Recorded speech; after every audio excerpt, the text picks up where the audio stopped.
ممنون آقای کبیری. واقعا خدا رو شکر صحبت‌ها و مطالب کامله. و حالا در مورد بحث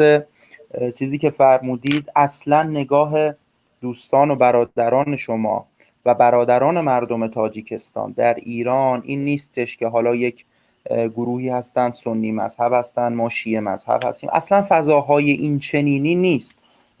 امام خمینی اشاره داره که هر مستضعفی، هر کسی که مورد ظلم واقع میشه در کل جهان، جمهوری اسلامی، این تو قانون اساسی ماست، جمهوری اسلامی باید کمک بکنه به اون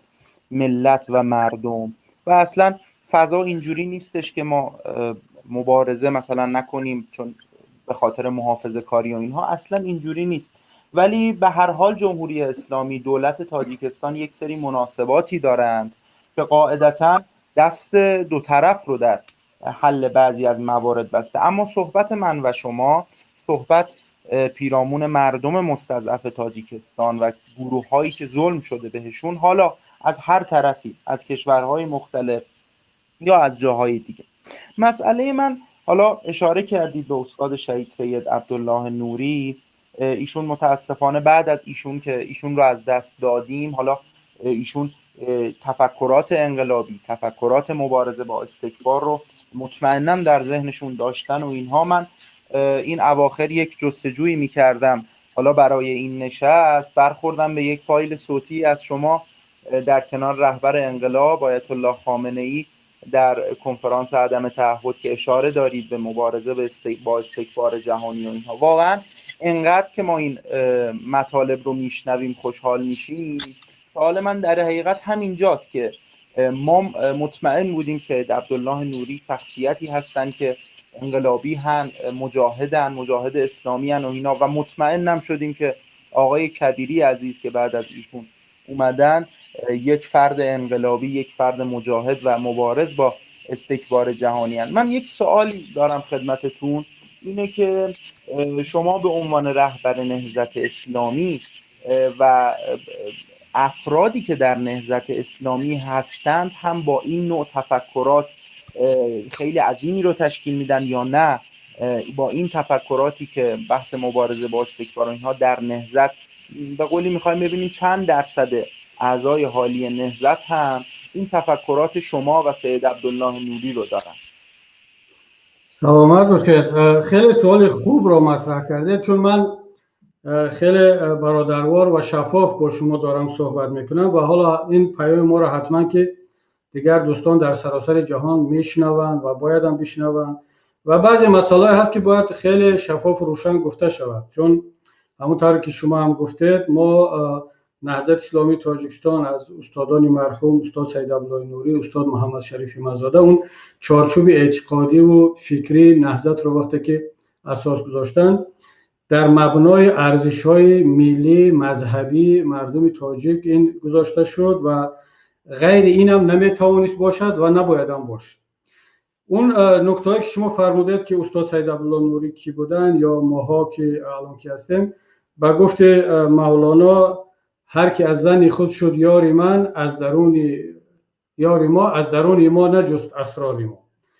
یعنی ببینید امروز در شبکه‌ها و در رسانه‌ها ما خیلی زیاد میخوانم که حالا برای ما فخر است که شما این وصفی که از بنده کمی نکردید و سزاوار این نیستم، اما وقتی میخوانم که یک گروه میاد ما رو میگن که این سلفی هست، یک گروه میگن که یا استاد نوری مرحوم سلفی بود یا اخوانی بود، استاد محمد شریف مزاده مثلا بیشتر یا با پاکستان اندیشه‌های در اونجا در ربط داشت، یا گاه ما رو امروز میگن که یک لیبرال و دموکرات هست یا مثلا هومانیست هست و به این شکل، چون در اروپا هست و این اندیشه ها را دارد. حتی میگن که ظاهرش هم این لباس پوشش هم بیشتر به یک رهبر یا سیاستمدار سکولار میخورد از اون که به یک رهبری مذهبی. و از این القاب و توصیف های گوناگون را ما ماشاءالله در این طول 20 سال فعالیت سیاسی ما به اون حد شنیدیم که گاه اکثر وقت اینا با یکدیگر تناقض دارن. نمیتواند یک آدم هم سلفی باشد، هم برای مثال شیعه، هم اخوانی باشد، هم صوفی، هم لیبرال باشد، هم یک به اصطلاح شما انقلابی و از اون تیپایی که میگن. چرا چنین میشه؟ چون این همه برمیگردد به اون مکتبی که شکل گرفته است در تاجیکستان که مکتب اعتدال فکری و مذهبی که از لحاظ اعتقادی ما هر کسی که خود را مسلمان میداند، مسلمان میحسابد، کلمه شهادت رو میگه، ما رو تکفیر نمیکنیم، کافر نمیدونیم. اگرچه برخی از مسلمانان دیگر به این موقع ما راضی نیستند، میگن نه شما حالا شرط نیست که طرف خود را مسلمان میداند، کافی است که شما در عملهای اونها نشانهای از کفر و شرک رو میبینید، برای شما واجب میشد که رو تکفیر کنید. حالا این عملهایی که نشانه از کفر و شرک است دیگر درش باز هست، هر کس با اون دیدگاه خودش میتواند یک عمل را به شرک و به کفر منسوب بداند و حکمش را صادر کند که نهضت اسلامی تاجیکستان از این دیدگاه ها دور هست، بری است. چون امام اعظم رحمت الله علیه ابو حنیفه دیدگاهشان این بود که اگر شما یک نفر یک مسلمان را میبینید که 99 دلیل برای به کفر دارد و یک دلیل برای مسلمان بودنش وجود دارد، شما هم یک دلیل مسلمان بودنش را اصل قرار بدید، نه اون 99 دلیلی که گویا از نگاه شما دلالت به بیرون بودن از اسلام میکند. این است که ما نه مشکلی با سلفی ها داریم، نه مشکلی با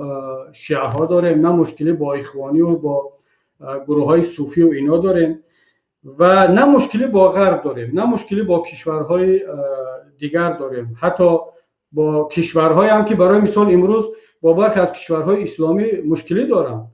امریکا، کشورهای غربی با جمهوری اسلامی ایران، با ترکیه مشکلی دارن و حالا ما یا که برخی کشورهای دیگر با سعودی مشکلی دارن. ما نباید در اینجا بیاییم مشکلات کشورهای دیگر را یا مناسبت‌های کشورهای دیگر را انتقال بدیم به سیاست‌های داخلی خودمون در نهضت و تاجیکستان. نه، اما اون چیزی که ما هستیم، اون که هستیم، ما خود را یک گروهی مسلمانی تاجیکستانی میدانیم که در مبنای عقیده و ارزش‌های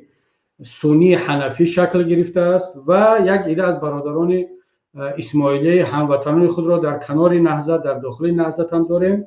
و بالا این واقعا برای ما یک ثروت هستند. همه اینها رابطه‌های خیلی خوب با کشورهای عربی داریم، رابطه‌های خیلی خوب با، البته این روزا کمی کمرنگ شده است و می‌خوایم رابطه با این کشورها حفظ شود. اما برگردیم به اون مسئله که شما فرمودید که نهضت اسلامی تاجیکستان یک حرکت انقلابی هست و علیه استکبار. بله، اما این مفهوم انقلابی چی هست و استکبار، واژه استکبار چی است؟ شاید در این مسئله ما کم اختلاف نظر داشته باشیم که برای مثال شما اگر در جمهوری اسلامی ایران همچون نمونه‌های استکبار یک کشورهای را یا سیاست‌های را، گروه‌های را بدونید، اتفاقا ما در همون جاهای قرار داریم و اینها ما را مهمانداری کردن. امروزا هزارها تاجیکستان فراری و گریزه را مهمانداری کردن که برخی از دوستان ما در جهان اسلام، نه تنها در جمهوری اسلامی، در جهان اسلام اینها را نمونه از استکبار و حتی دشمنان اسلام و مسلمان ها میدونن. بله، شاید در جاهای سیاست ها اینا خیلی غلط است، علیه مسلمان ها هست و ما موافقیم به این بهاگذاری ها و کاملا مخالف هستیم. از اینجا نقطه نظر خود را میگیم. اما در این که ما بیایم در این تعریف هایی که کرده می شود ما هم شریک شویم و بیایم دقیقاً با همون الفاظ و با همون شعارهایی که در کشورهای اسلامی در برخی از دایره ها گفته می شود ما هم خود را شریک بگیم، فقط به خاطر آن که برخی از دوستان از ما راضی شوند، بگن که ماشاءالله ببینید که اینا حتی در اروپا یا در امریکا، در روسیه ایستاده پیروی از اون سیاست‌های کشورهای اسلامی میکنن که با این استکبار جهانی مشکلی دارن. نه، ما در این مسئله خیلی شفاف هستیم در شناخت استکبار، در شناخت حالا به اصطلاح گروه‌های داعشی و تکفیری طاغوت‌ها، در شناخت این دشمنان اسلام یا دوستان اسلام. ما موقع خود را داریم، در جای با اون برادران شریک هستیم، در جای شریک نیستیم. اما اون مسئله که خیلی مهم است و باید همگان بدانند، نهضت اسلامی تاجیکستان و رهبران امروزش در مسائل های مشترک اسلامی، در ارزش های اسلامی، در اون مفهوم های انقلابی که داریم، انقلاب به معنی آنه که حالا در اروپا مثلا انقلاب را به معنی شکستن و برهم زدن و تغییر نظام میدونن. نه، به معنی آن که به جای این ظلم عدالت آورده شود، به جای این دیکتاتوری یک نظام مردمی و مردم سالار آورده شود. اگر شناخت از انقلاب این است، بله ما هستیم، اما اگر شناخت از یک انسان انقلابی این باشد که حالا بیاد پیروی از سیاست‌های از حرف‌های دیگران کند و منافع ملت و کشور خود را کنار بگذارد، دوستان باید در سراسر جهان بدانند که نهضت اسلامی تاجیکستان دارای یک شناخت و یک سیاست‌های خیلی هم واضح روشن خود هست که انشاءالله همون طوری که ما سیاست‌های دیگر را احترام میکنیم، دیگر کشورها و دیگر گروه‌ها را امید داریم که دیگران این سیاست‌ها را هم احترام کنند.